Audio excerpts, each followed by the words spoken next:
Первый раз я услышал их в 3 часа ночи. Хруст. Равномерный, методичный. Словно кто-то неспешно прогуливается по гравийной дорожке за домом. Шаг, пауза, шаг, пауза.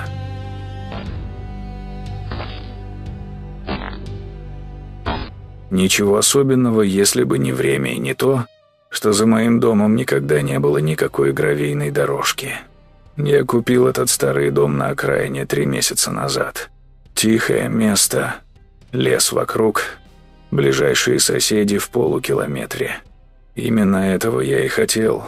После развода тишины и одиночества. Дом требовал ремонта, но был крепким, добротным. Предыдущий хозяин умер год назад, наследники торопились продать. В ту ночь я лежал в постели и слушал. Хруст, хруст, хруст. Мерные шаги двигались вдоль задней стены дома там, где я днем видел только заросшую траву и кусты малины. Я попытался убедить себя, что это животное. Лось, может быть, или крупная собака. Но животные не ходят так ровно.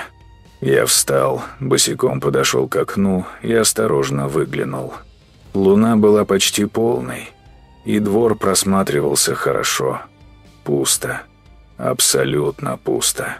Трава серебрилась в лунном свете. Кусты отбрасывали неподвижные тени. Ни малейшего движения. Но звук продолжался. Хруст. Хруст. Хруст. Я стоял у окна, чувствуя, как холодеет кожа на затылке. Шаги были отчетливыми, близкими, но на траве не было никого.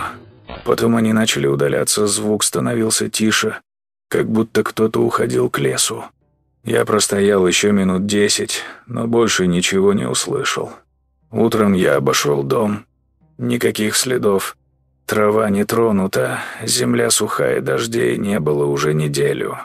Я почти убедил себя, что мне это привиделось, что я просто не до конца проснулся, но на следующую ночь шаги вернулись.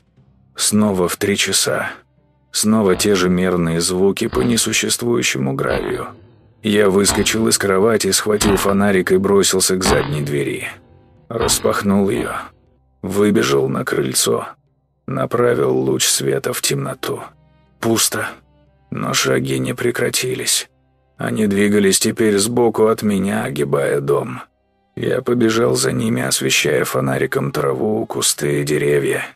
Ничего. Но звук оставался таким же четким, таким же реальным, будто кто-то шел рядом со мной в полной темноте. Я остановился, тяжело дыша. Шаги тоже остановились. Тишина повисла настолько плотная, что я слышал собственное сердцебиение. Потом совсем тихо, почти шепотом раздался скрип. Половица на крыльце. Кто-то вернулся к дому. Я развернулся и побежал обратно. Крыльцо было пустым, дверь открытой настежь. Именно так, как я ее оставил. Я ворвался внутрь, захлопнул дверь, повернул ключ и услышал шаги внутри дома. Хруст, хруст, хруст. Они шли по коридору 1-го этажа, медленно, неотвратимо приближаясь к лестнице. Я стоял, прижавшись спиной к двери, не в силах пошевелиться. В доме не было гравия. В доме были деревянные полы. Но звук оставался прежним, будто кто-то ступал по камням. Шаги дошли до лестницы. Начали подниматься. Ступенька за ступенькой. Я не помню, как оказался в своей машине. Не помню, как завел мотор и погнал прочь по ночной дороге. Очнулся только на автозаправке, в 15 километрах от дома, когда свет фонарей вернул меня к реальности. Я провел остаток ночи в машине на парковке. Утром вернулся. При свете дня дом выглядел совершенно обычным старым, немного обветшалым, но безобидным. Я заставил себя войти внутрь. Все было на своих местах. Никаких следов. Я начал искать информацию о предыдущих хозяевах. Оказалось, что дом менял владельцев подозрительно часто. Никто не жил в нем больше 2 лет. Предыдущий хозяин Старик по имени Михаил Федорович прожил здесь всего 8 месяцев, прежде чем его нашли мертвым в саду. Сердечный приступ решили врачи. Но старая женщина из соседнего дома рассказала мне другое. «Он говорил про шаги», — сказала она, наливая мне чай. «Все твердил, что кто-то ходит по гравию. А гравия там никогда не было, это уж точно. Думали, старость, склероз. А потом его нашли. Лицо такое было, будто он чего-то испугался насмерть. Я спросил, не знает ли она, кто жил в доме раньше. Давным-давно это было», — она задумалась. «В 50-х годах. Молодая пара.